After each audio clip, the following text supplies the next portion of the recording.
আমি টাকা রাখছি ব্যাংকে বা বিমাতে, পার্থক্যটা এটাই হলো, ব্যাংক আমাকে শুধু যতটুকু রেখেছি ওটার উপরে প্রফিট দিবে, বাট বিমা আমাকে আমার টাকার উপরে প্রফিট দিবে এবং আমার পরিবারের একটি ওভারঅল নিরাপত্তা দিবে, বিমা কাভারেজ দিবে। সো বিমার এই অ্যাওয়ারনেসটা জনগণের মধ্যে আস্তে আস্তে আরও গ্রো করতে হবে। বিমা মানুষের জন্য, বিমা মানুষের কল্যাণের জন্য, বিমা মানুষের জীবনের নিরাপত্তার জন্য, বিমা মানুষের স্মার্ট লাইফ লিভ করার জন্য। উন্নত বিশ্বে মানুষের বিমা নাই এমন লোক খুঁজে পাওয়া যাবে না। আমরা উন্নত বিশ্বের দিকেই এগোচ্ছি। 2041 সালের মধ্যে ইনশাল্লাহ আমরা ডেভেলপ কান্ট্রির কাতারে দাঁড়াবো। বাই দেন আমাদের সবারই বিমা হবে ইনশাল্লাহ।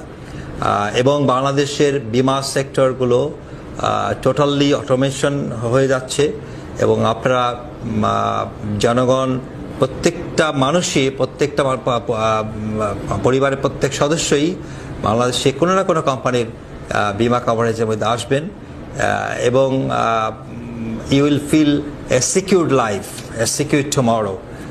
ইনশাল্লাহ আমরা ওই থিম নিয়ে আগাচ্ছি এবং আমরা ভালো কিছু দেওয়ার উদ্দেশ্যেই প্রতিনিয়ত কাজ করে যাচ্ছি।